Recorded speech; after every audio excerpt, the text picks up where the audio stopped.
সাল্লাল্লাহু আলাইহি ওয়াসাল্লাম সম্পর্কে কটূক্তিকারীদের বিচার সহ ১৩ দফা দাবিতে হেফাজতে ইসলামের ঢাকামুখী লং মার্চকে সামনে রেখে দেশের বিভিন্ন স্থান থেকে সংগঠনের কর্মীরা রাজধানীর দিকে আসতে শুরু করেছে।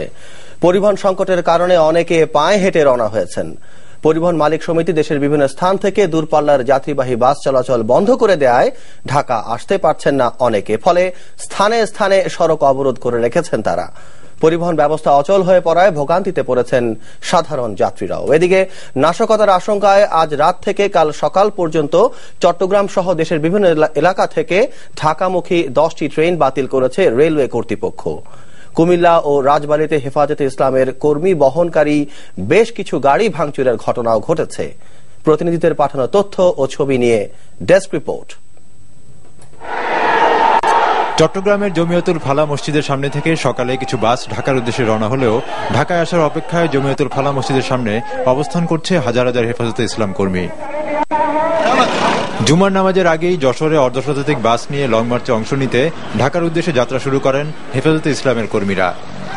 ভোর থেকে কুমিল্লার পদুয়ার বাজার বিশ্ব রোড এলাকায় কুমিল্লা, ব্রাহ্মণবাড়িয়া, চাঁদপুর, ফেনী, লক্ষ্মীপুর ও নোয়াখালী অঞ্চলের কয়েক হাজার হেফাজতে ইসলামের কর্মী জড়ো হয়। কোনো পরিবহন না পেয়ে লং মার্চে আসা নেতাকর্মীরা পায়ে হেঁটে যাত্রা শুরু করেন। এ সময় মহাসড়কে তৈরি হয় দীর্ঘ যানজট। নোয়াখালীর বেগমগঞ্জের চৌরাস্তা থেকে পায়ে হেঁটে রওনা হয়েছেন হেফাজতে ইসলামের কর্মীরা। মৌলভীবাজার থেকে কাফনের কাপড় গায়ে দিয়ে ও জায়নামাজ তসবিহ হাতে নিয়ে অর্ধশতাধিক গাড়ি নিয়ে লং মার্চ শুরু করেছেন হেফাজতে ইসলামের নেতাকর্মীরা।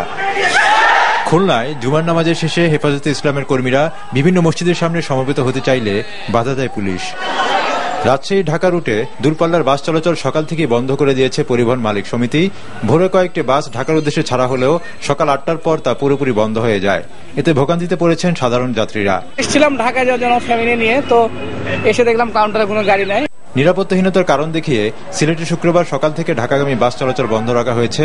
এছাড়া কেন্দ্রীয় বাস টার্মিনাল থেকে অনির্ধারিত যাত্রা বাতিলের ফলে বিপাকে পড়েছেন অগ্রিম টিকিট কাটা যাত্রীরা। পরিবহন না পেয়ে কোর্ট পয়েন্ট ও হুমায়ুন রশিদ স্কয়ারে রাস্তা অবরোধ করে হেফাজতে ইসলাম কর্মীরা।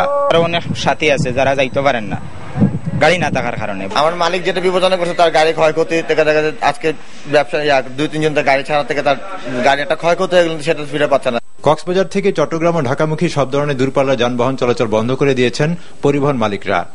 চুয়াডাঙ্গা জেলা পরিবহন মালিক সমিতি শুক্রবার ভোর থেকে ঢাকাগামী দূরপাল্লার বাস চলাচল বন্ধ করে দিয়েছে। লং মার্চ ও হরতালের নাশকতার আশঙ্কায় কিশোরগঞ্জ থেকে ঢাকা, সিলেট, ময়মনসিংহ, চট্টগ্রাম সহ সকল রুটে বাস চলাচল বন্ধ করে দেওয়া হয়েছে।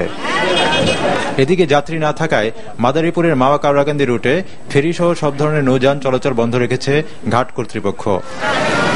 বরিশালে দুপুর 12টার পর ঘাট থেকে ঢাকাগামী সকল লঞ্চ সরিয়ে নেওয়া হয়েছে। এতে বিপাকে পড়েছেন লঞ্চ যাত্রীরা। এছাড়া সাতক্ষীরা, পটুয়াখালী, কুড়িগ্রাম ও পিরোজপুরে অভ্যন্তরীণ রুট ও দূরপাল্লার বাস সহ সব ধরনের যান চলাচল বন্ধ রয়েছে। আহমেদ শরীফ, NTV নিউজ ডেস্ক।